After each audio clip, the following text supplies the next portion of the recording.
সকল প্রশিক্ষণার্থীদেরকে স্বাগত জানাচ্ছি আইটি সাপোর্ট লেভেল 3 এর মাইক্রোসফট এক্সেলের একটি জব শিট সমাধানে।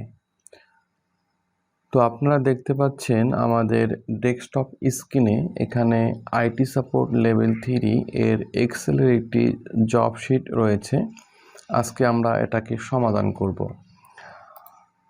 তো সর্বপ্রথম আমাদের এখানে জব শিটের কিছু কন্ডিশন দেয়া রয়েছে এবং এখানে আমাদের একটি মার্ক টেবিল দেয়া রয়েছে।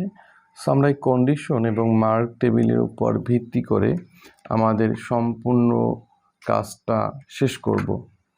তো প্রথমে যদি আমরা লক্ষ্য করি, আমাদের এখানে 1 নম্বরে বলা রয়েছে যে prepare and save the spreadsheet to your created folder with name।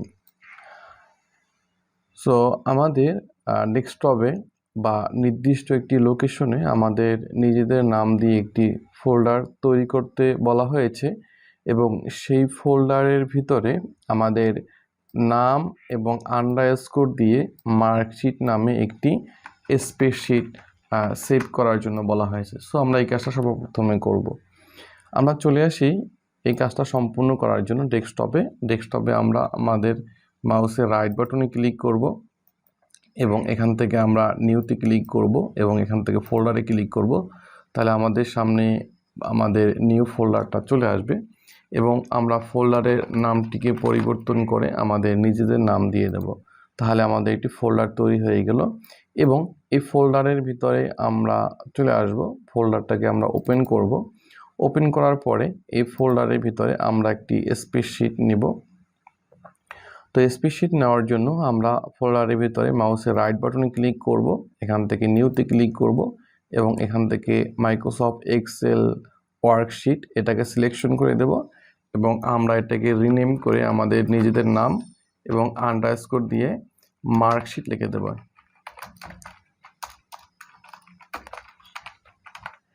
ওকে, তো আমাদের কন্ডিশন অনুযায়ী আমাদের ফোল্ডার তৈরি করা শেষ হয়ে গিয়েছে এবং আমাদের একটি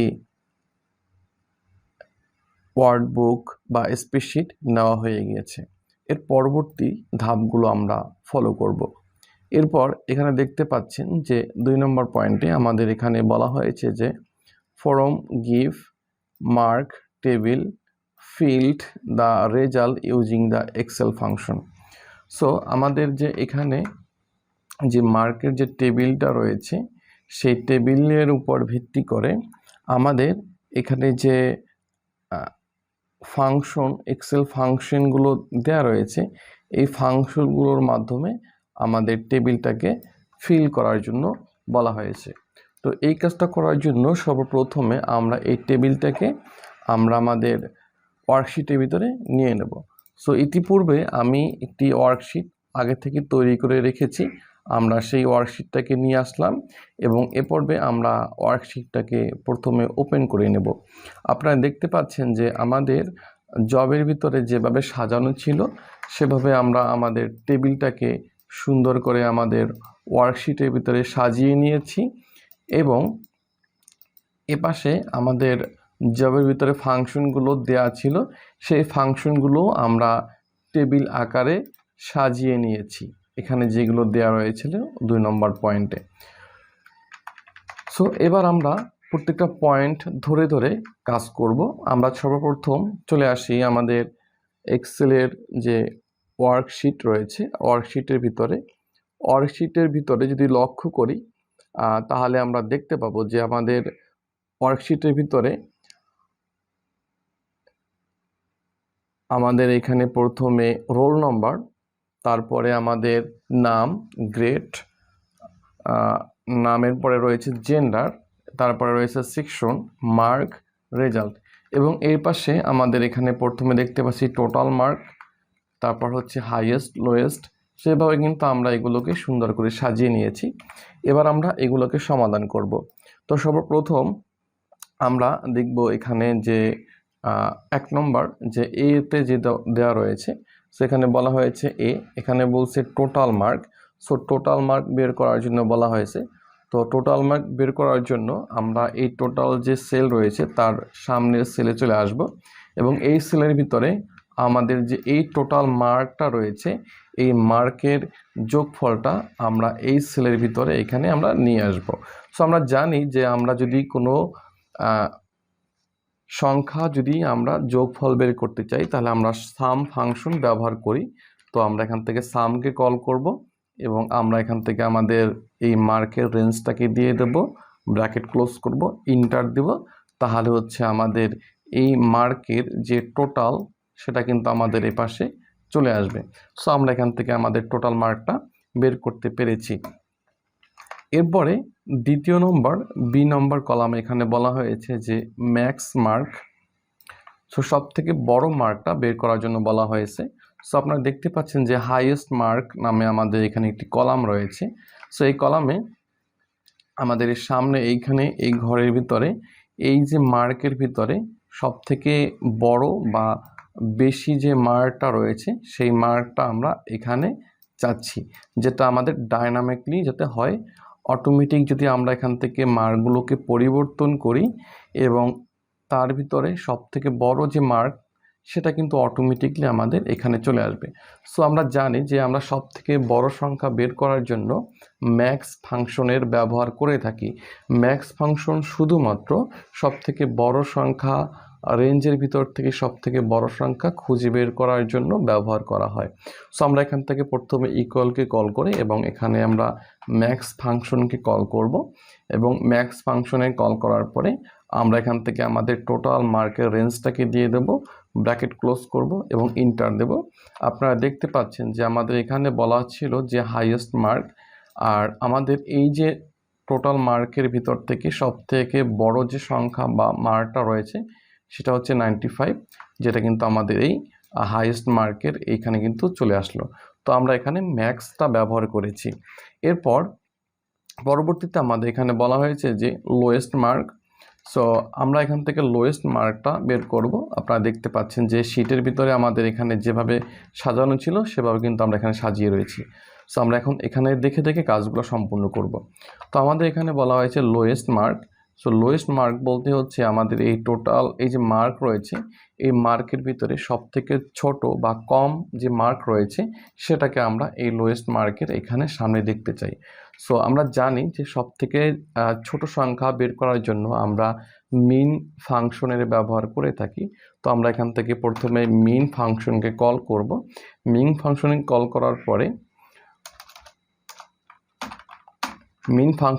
করার পরে আমরা এখান থেকে আমাদের মার্কের রেঞ্জটাকে দিয়ে দেব, ব্র্যাকেট ক্লোজ করে ইন্টার দেব, তাহলে আমাদের এখান থেকে মিন ফাংশনটা চলে আসবে।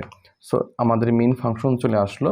এরপর আমরা দেখতে পাচ্ছি এখানে বলা হয়েছে যে third highest number. Third highest number বলতে হচ্ছে যে এখানে যেই মার্কগুলো দেওয়া রয়েছে এর ভিতরে সব থেকে বড় সংখ্যক মার্ক রয়েছে, এখানে হাইয়েস্ট মার্ক দেখতে পাচ্ছেন 95। তো এটা হচ্ছে 1 নম্বর। এরপরে 95-এর পরে যে হাইয়েস্ট মার্ক যেটা সেইটা হচ্ছে সেকেন্ড হাইয়েস্ট মার্ক এবং তারপরে যেটা সেটা হলো থার্ড হাইয়েস্ট মার্ক। তো আমরা এখান থেকে তৃতীয় নম্বর হাইয়েস্ট মার্কটাকে বের করব। তো সর্বপ্রথম আমরা 1 নম্বর হাইয়েস্ট মার্কটাকে বের করব, তাহলে দেখবেন যে আমাদের এই হাইয়েস্ট মার্কের সাথে মিলে যাবে। তো প্রথমে আমরা এখান থেকে ইকুয়ালকে কল করব এবং এখানে আমরা লার্জ নামক একটি ফাংশন রয়েছে আমাদের, আমরা সেই লার্জ নামক ফাংশনকে কল করব। লার্জ নামক ফাংশনকে কল করার পরে আমরা দেখতে পাচ্ছি যে আমাদের এখানে দুইটি আর্গুমেন্ট রয়েছে, লার্জের সিনটেক্স রয়েছে। সিনটেক্সের প্রথমে বলা হয়েছে অ্যারে এবং তারপর রয়েছে কে।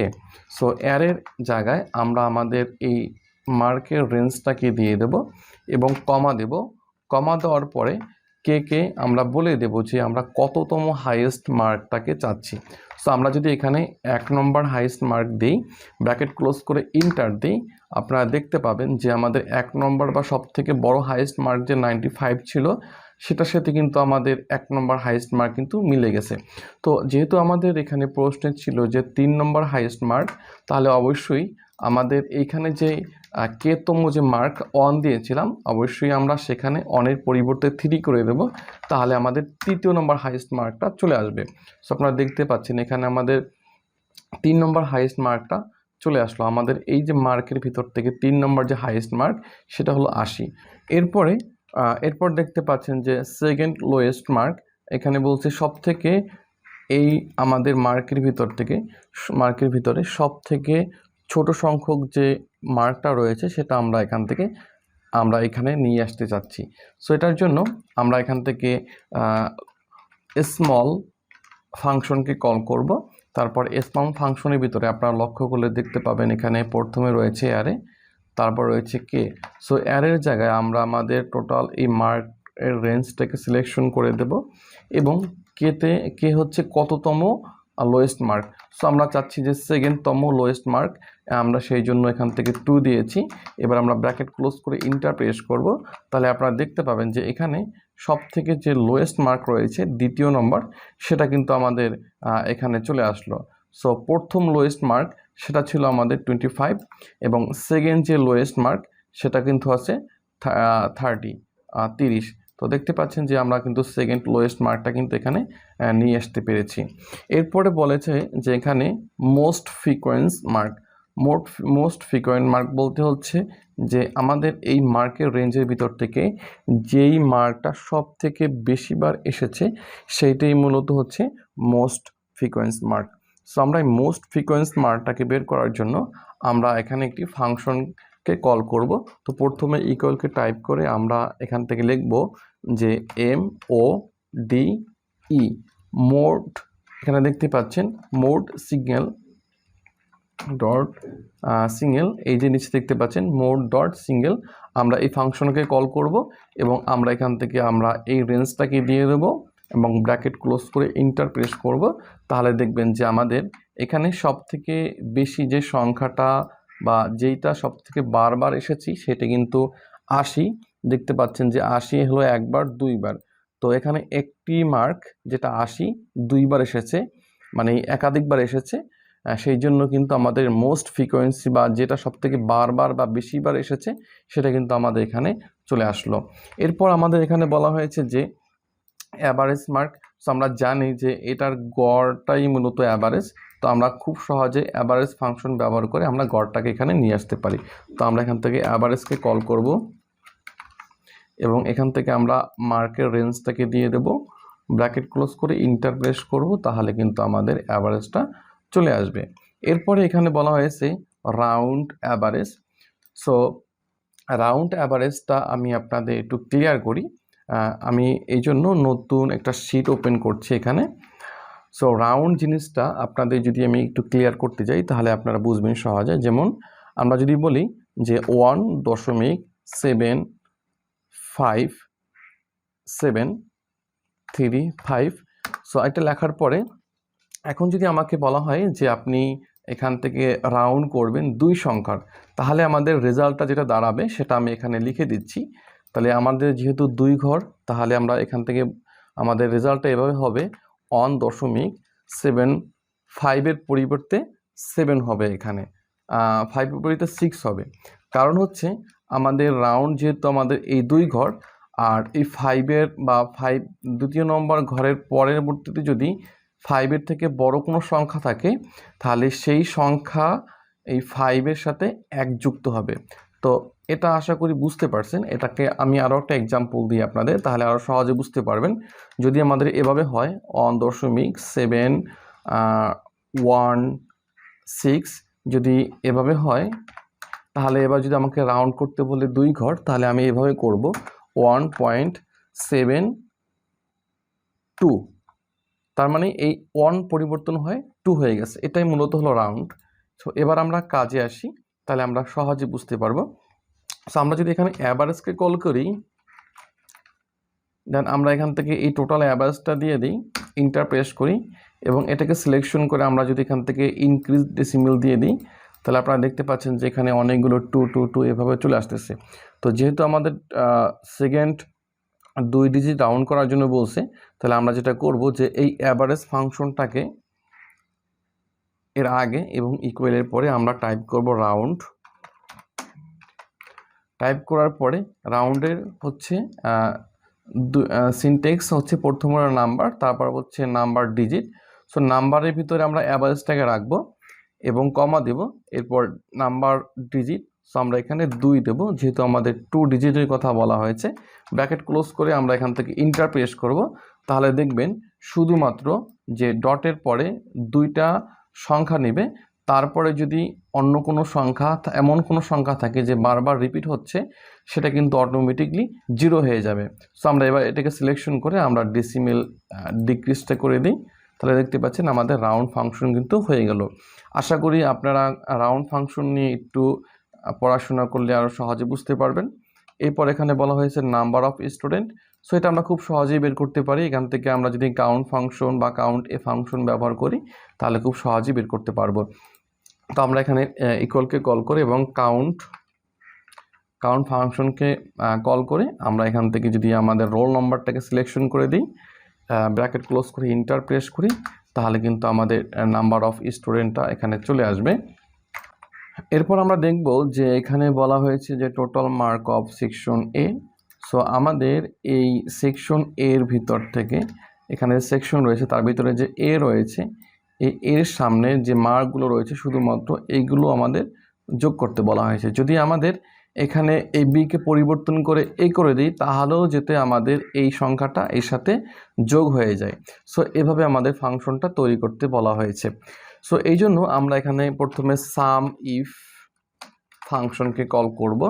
সাম ইফ ফাংশনের আর 3টি ক্যাটাগরিতে হচ্ছে এর সিনট্যাক্সটা রয়েছে। প্রথমে হচ্ছে দেখতে পাচ্ছি যে রেঞ্জ, তারপর ক্রাইটেরিয়া, তারপর হচ্ছে সাম রেঞ্জ। সো রেঞ্জ বলতে হচ্ছে কোন এরিয়ার ভিতর থেকে আমরা এটাকে খুঁজে বের করব। সো আমি আপনাদেরকে যেটা বলবো যে আমাদের রেঞ্জ হচ্ছে এখানে সেকশনের যেটা রয়েছে এটা।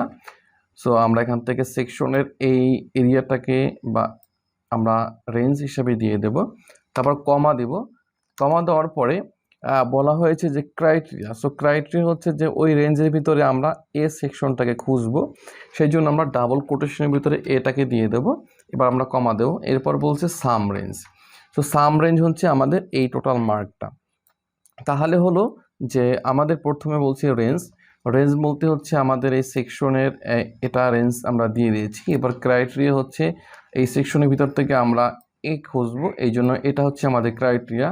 আর সাম রেঞ্জ যেহেতু আমরা এই মার্কটাকে যোগ করতে চাচ্ছি, এই জন্য আমরা এটাকে দিয়ে দিলাম। এবার আমরা ব্র্যাকেট শেষ করে ইন্টার প্রেস করব, তাহলে দেখবেন যে আমাদের সেকশন এর যে যোগফল রয়েছে এটা কিন্তু চলে আসলো। আপনারা যদি ক্যালকুলেশন করে দেখেন, তাহলে দেখতে পাবেন যে সেকশন এর সামনে যেগুলো রয়েছে এগুলোর যোগফলটা কিন্তু আমাদের এই 305 হয়। এরপর এখানে নিচে বলা রয়েছে যে average mark of male student. So আমাদের এখানে জেন্ডারের ভিতরে যতগুলো মেল স্টুডেন্ট রয়েছে তাদের এই মার্কের অ্যাভারেজটা কিন্তু আমাদের এখানে বের করতে বলা হয়েছে। সো আমরা এটা করার জন্য আমরা অ্যাভারেজ ইফ ফাংশনকে কল করব। কল করার পরে কিছুক্ষণ পূর্বে আমরা দেখেছিলাম যে সাম ইফ ফাংশন, সেটার মতোই কিন্তু আমাদের অ্যাভারেজ ইফ ফাংশনই কাজ করবে। প্রথমে বলা হয়েছে রেঞ্জ, তারপর বলা রয়েছে ক্রাইটেরিয়া, তারপর বলা রয়েছে অ্যাভারেজ রেঞ্জ। তো রেঞ্জ হচ্ছে আমরা যেহেতু আমাদের এখানে রেঞ্জের কথা বলা হয়েছে, আর এখানে যেহেতু প্রশ্নে ছিল যে শুধুমাত্র মেল স্টুডেন্ট, তাহলে আমাদের রেঞ্জ হবে জেন্ডারের আমাদের এই কলামটা।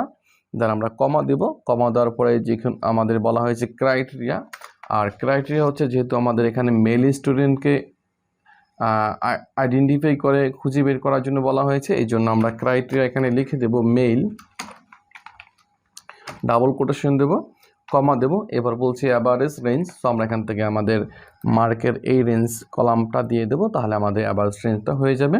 দেন ব্র্যাকেট ক্লোজ করে আমরা ইন্টার প্রেস করব, তাহলে হচ্ছে আমাদের যে টোটাল যে মেল স্টুডেন্ট রয়েছে এদের গড়টা কিন্তু চলে আসলো। সো আপনারা যদি এখানে লক্ষ্য করেন তাহলে দেখবেন যে আমাদের যে এখানে টোটাল যে মেল স্টুডেন্টগুলো রয়েছে তাদের অ্যাভারেজ মার্ক কিন্তু আমাদের দেখতে পাচ্ছেন এখানে 64 রয়েছে। এরপর আমাদের নিচে আবার বলা রয়েছে যে average mark of female student. So এখান থেকে আমাদের ফিমেল স্টুডেন্টের অ্যাভারেজটা বের করতে বলা হয়েছে। সো এটা আমরা বের করব, এই জন্য আমরা পুনরায় আবার অ্যাভারেজ ইফ ফাংশনকে কল করব। এরপর আমাদের এখানে 3টি ধাপে এর সিনটেক্স রয়েছে। প্রথমে বলা হয়েছে range, criteria, average range. So রেঞ্জের এখানে আমরা আমাদের এই জেন্ডারের কলামটাকে দিয়ে দেব, এরপর কমা দেব। ক্রাইটেরিয়া যেহেতু আমরা এখান থেকে ফিমেল বের করতে বলা হয়েছে, এই জন্য ক্রাইটেরিয়ার ডাবল কোটেশনের ভিতরে আমরা ফিমেল লিখে দিলাম। অবশ্যই আমাদের স্পেলিং ঠিক থাকতে হবে এবং অতিরিক্ত কোনো স্পেস যাতে না আসে সেদিকে বিশেষভাবে খেয়াল রাখতে হবে। এবার আমরা কমা দেওয়ার পর এখানে অ্যাভারেজ রেঞ্জ থেকে দিয়ে দেবো, ব্র্যাকেট ক্লোজ করে আমরা এখান থেকে ইন্টার প্রেস করব। তাহলে আমাদের টোটাল ফিমেল স্টুডেন্টের অ্যাভারেজ মার্কটা এখানে চলে আসলো। তো আশা করি আপনারা এইগুলো খুব সহজে বুঝতে পেরেছেন। যদি কোনো সমস্যা হয় অবশ্যই কমেন্টে জানাবেন, আমি আপনাদের কমেন্টের মাধ্যমে আপনাদের সমস্যার সমাধান করার চেষ্টা করব। সো আমাদের এই পর্যন্ত অলরেডি সমাপ্ত হয়ে গিয়েছে।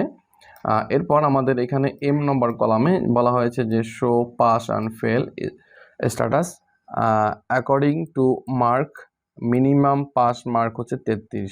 সো আমাদের এই কাজটা করার জন্য বলা হয়েছে। এটার জন্য আমরা চলে আসি আমাদের ওয়ার্কশিটের ভিতরে। ওয়ার্কশিটে আসার পরে আমরা সুন্দর করে এই কন্ডিশন অনুযায়ী আমরা কাজটা সম্পূর্ণ করে দেব।